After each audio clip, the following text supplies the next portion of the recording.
Hey guys, how's it going? This is the Stupendous Wave, and in this video, we'll be talking about the Raptor Squad and basically focusing on some of the new information that the LEGO Jurassic World site has actually given us, or Lego.com and Jurassic World has actually given us, and this could be potentially spoilery, so just be a little bit warned.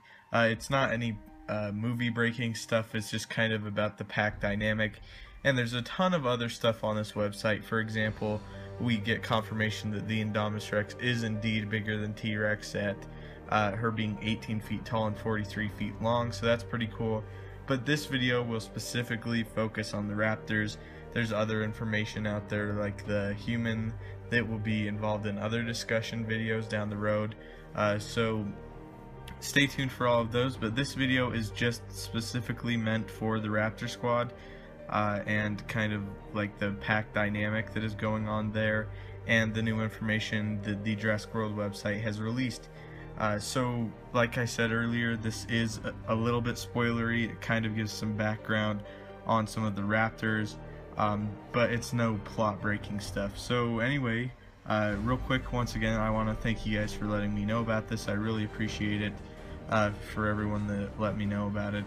And be sure, if anything else happens that you guys want to let me know, just put it in the comments or just tweet at me. It's at Stupendous Wave on Twitter, and I'll be sure to check it out. So anyway, let's go ahead and get in. I'm just going to read a couple of the Velociraptor bios, and we'll go ahead and start off with Blue. So Blue's bio reads, in the late Cretaceous period, the Velociraptor excelled at hunting with its keen senses, large brain, and the retractable sickle claw on each foot. And no creature in Jurassic World demonstrates this better than Blue. The leader and oldest member of the raptor pack, larger, smarter, and more cunning than the rest, she insists on eating first, which is why Owen feeds her last, so she remembers he's in charge. DNA from a black-throated African monitor lizard provides her distinctive pattern of scales, which reflect an iridescent blue color. So this is really interesting to me because it says here that, just real quick, a lot of different things have been mixed in with these dinosaurs to fill in the DNA blanks. In the code, we do know that birds and crocodiles are used as well, which is really cool. But here again, we see that there's a monitor lizard, which gives Blue her distinctive color, as it said. And so we know that a lot of different animals are being used in the dinosaurs now, and that's really cool, I think, because it gives each raptor its kind of flavor instead of being the same thing over and over again. Here, of course, it says what we already knew: Blue is bigger, and I like that they add that Owen decides to feed her last because she's clearly the most not really aggressive one, but the in charge one. If Owen wasn't there, the dominant one. If Owen wasn't there, she would definitely be the alpha in this situation, the alpha female, and that's really cool. So yeah, she just kind of confirms that she is the leader, Blue is the leader, and we kind of get to hear where she gets her coloration from, which is really cool. So moving on, let's go ahead and talk about Delta. So Delta's bio reads, the second eldest member of the raptor pack, Delta shows the signs of InGen's genetic experimentation and modification in several ways.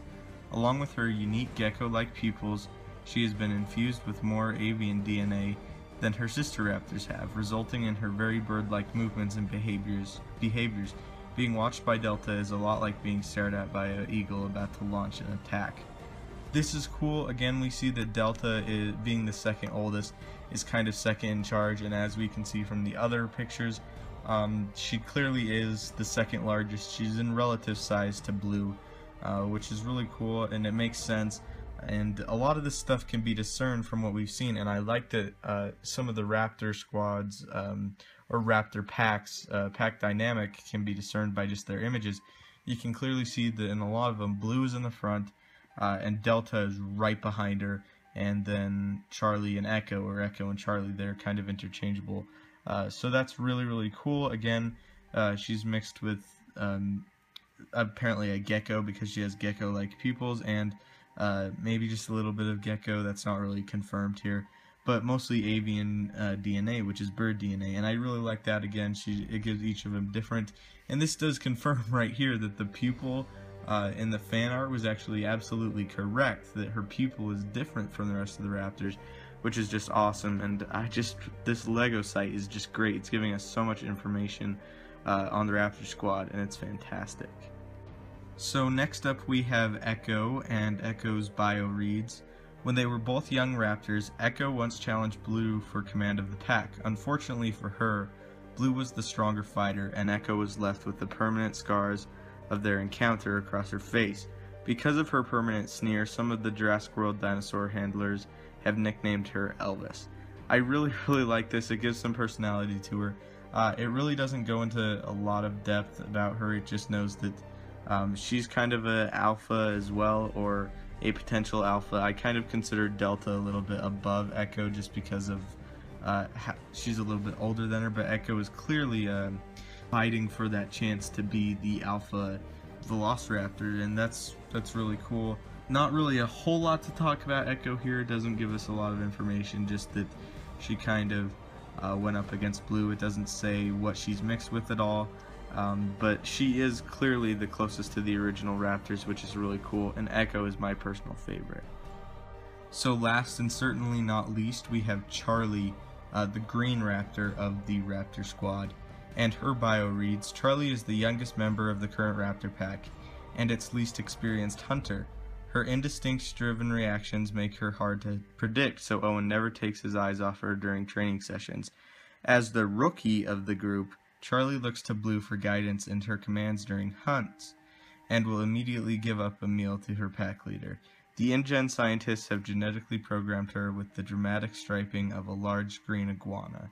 So that's cool. She has iguana in her. I like the idea that she's just kind of twitchy a little bit, and that makes complete sense, and that she would look to Blue for guidance. So definitely Charlie is going to do whatever Blue does based on this. Being the youngest member. And another thing is it points out the current Raptor pack, which means possibly there were other Raptors before. We know in the first Jurassic Park, the big one, which is the biggest Velociraptor, killed all the others except for 2, which is really cool. So maybe Blue had a scuffle with the Velociraptor earlier, or Delta, or even Echo, and they killed one of them off. So that's really cool. Maybe they plan on expanding it. Maybe they want to add a 5th Raptor, or even a 5th and a 6th Raptor, which would be really crazy. But yeah, this is kind of interesting. It's kind of a revolving roster for the Raptor Squad, which is really cool. Again, here's Charlie. So anyway, leave your thoughts in the comments down below. What do you guys think of this new information that we've got from the LEGO website? Link to the website is in the description down below if you want to go check it out and read it for yourselves. Like I said, we will be doing more videos on the information that is revealed in the website. And yet again, thank you guys for telling me about this, and I really appreciate it. So anyway, don't forget to leave a like, subscribe, and have a great day.